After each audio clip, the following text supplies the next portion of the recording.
Hey y'all!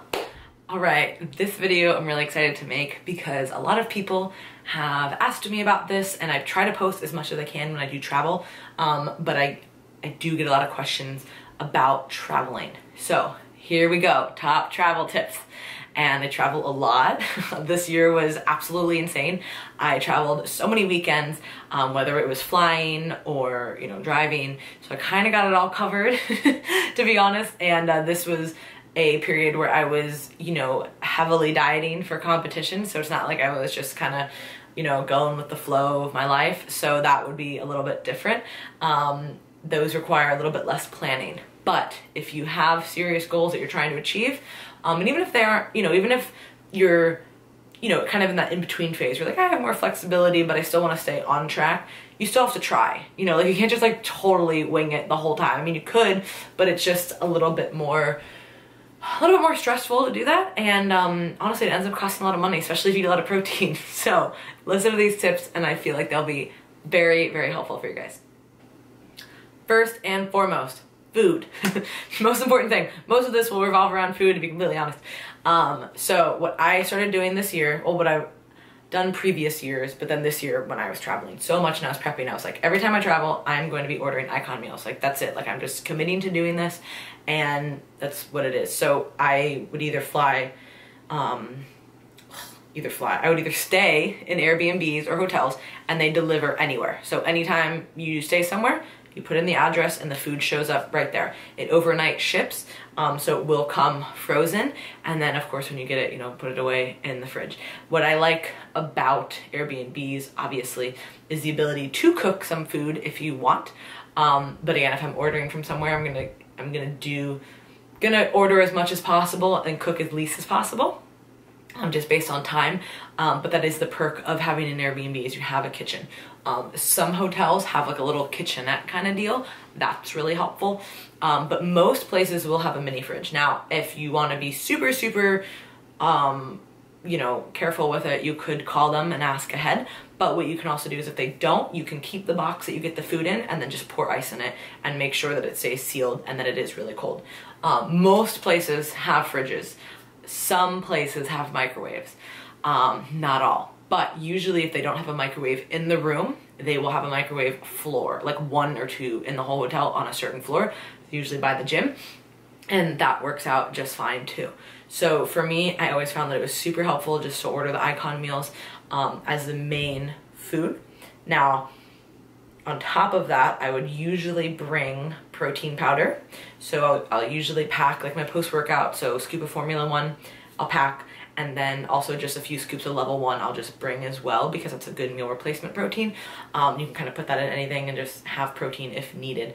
And I usually travel with Quest bars as well. Now, towards the end of a prep, if I don't have the carbs for it, I won't. But Quest bars are super convenient, and they're really the only protein bar that I eat because of really how they digest, and the fiber is actually like a quality fiber, as most proteins aren't quality fiber, it's just FYI. So I usually pack those. Sometimes I'll pack jerky as well, as like another protein source. And if shit's like real desperate and like you don't know what's gonna happen, tuna packets are always a good thing. Like, I've only ever been desperate like that a few times, and it's only one time in my life, thank God. When I was going to Italy to compete, I couldn't bring food because it was another country. Well, I went to Italy and they didn't give a shit about anything, so I could have brought anything, but I didn't know, so I didn't want to get my food taken, so I only brought like packaged stuff, and then just had to eat out when we were there, which, trust me, so when people say they can't make it work, I made it work in Italy for like 3 days, so yeah, everybody can. No excuses, literally. But so we're on the plane and I'm like starving, like not having it. And, all the time changes, like basically the middle of the night to my body, but like we're at a different, it's just crazy. So I was like, I need to eat. So I had a tuna packet and a dry piece of Ezekiel bread, like untoasted dry. So like anybody, like I love Ezekiel bread. It's really good toasted. It is not very good not toasted. So I'm like yakking it down, and like literally I had like this much water left, and I was just like, oh, it was the worst thing I could have imagined. But gotta make it work when you're really desperate and you're really hungry. So tuna packets are good, but if you don't have to eat that, I wouldn't suggest it. But if you're not really sure what's gonna happen, definitely bring some.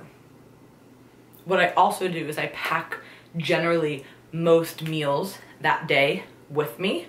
And again, this is very, of course, competition diet, you know, specific. So say I get a delay or like my food doesn't come and I'm not prepping, okay, I can make something work a little bit easier. If I'm prepping, it's a little bit harder, especially with lower macros, right? So for me, especially with like airports and like delays, like y'all, you like never know what's gonna happen in like traffic when you land somewhere, like no.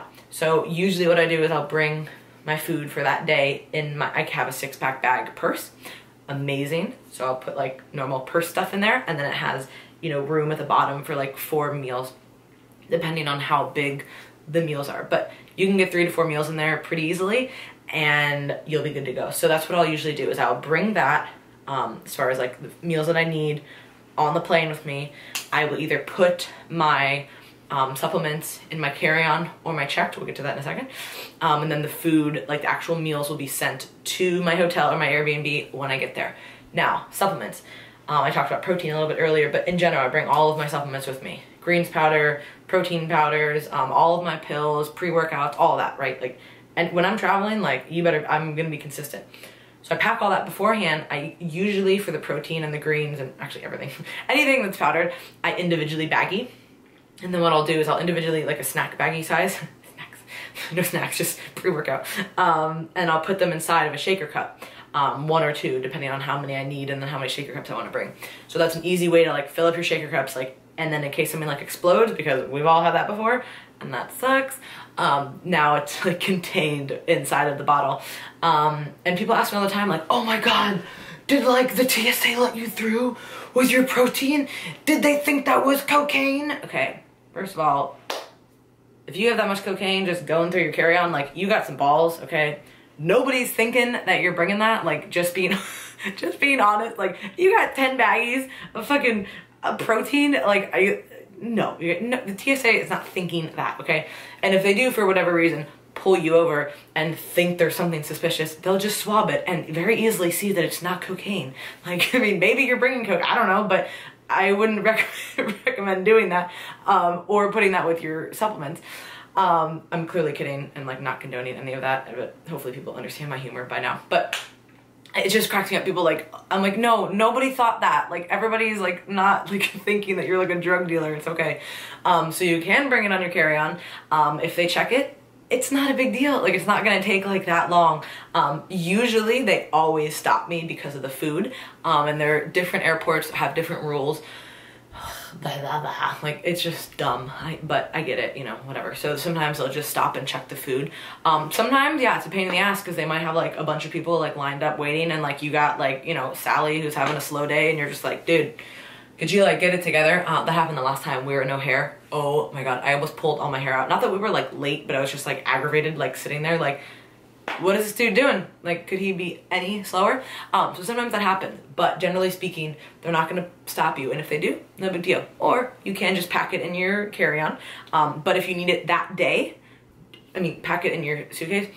Just in case you need it that day, I will always pack what I need for that day in my carry-on, because if your bag gets lost or something, you don't wanna not have that. Other things for TSA to know. Yes, you can bring ice packs, but they have to be 100% frozen. So if they're like halvesies frozen, it's not gonna work. I found out why, because apparently explosives don't freeze. So they might think that you're bringing an explosive in. Again, I understand the logic. So if you are in a place, maybe, so like if you're leaving home, obviously your ice pack will like stay frozen by the time you leave to like get to the airport. Unless I guess you live like a few hours away. But if you're maybe staying somewhere and it's like a little like dinky mini fridge and then like your ice pack doesn't freeze, like that sucks, right? Usually what I'll do in that case is I'll just put it in my suitcase, just check it because they're gonna take it. And then what I do is I always keep like bigger baggies in my purse. And when I get through security, what I'll do is I'll just go to, say, like a, you know, like a fountain drink place or like a bar or whatever, and just have them fill it up with ice. And then that way your food stays cold. So there's so many ways to travel and keep your food cold. But yes to ice packs, but they have to be totally frozen. Now people ask if you can bring food through. Yes, you can bring food through. They're going to check it, most likely. Now, things that you can't bring are liquids. So for whatever reason, peanut butter is a liquid to these people.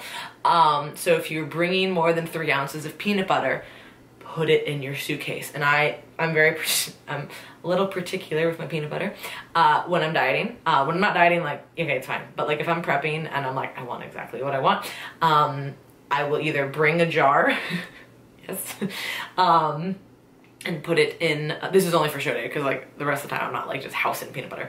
But on show day I eat a good amount of it with my rice cakes. The bodybuilder staple, right? So I'll usually put it in my suitcase, like wrapped up, and put it, check it, good. Or you can get the Justin's like nut butter packets, or even Cured has the nut butter packets, and they're like that little size, and that's perfect. So you can just keep those in your bag or your carry-on, and you'll be good to go there. Obviously don't bring like a steak knife through. That probably wouldn't be a good idea. But other silverware I've never had any problems with. But the other thing too, speaking of Cured, so I always carry my Cured spices as well as my oils. And usually I bring the spices. Sometimes I pack them in the carry-on, sometimes I put them in the check bag, no problem. And then I always check the CBD oils. What I do is I just make sure the lid is super tight. I put them in a baggie, and then I put them inside one of my other like toiletry bags. I have no problem flying with those either. So I take that every day, so I'm gonna bring it. Any supplement that I take every day, I'm bringing with me on a trip. It's that important to me.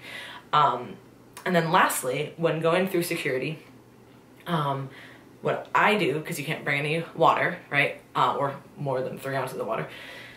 So no water. I bring an empty jug. So First Form has these hydrator jugs, and I'll bring that through empty just in my purse.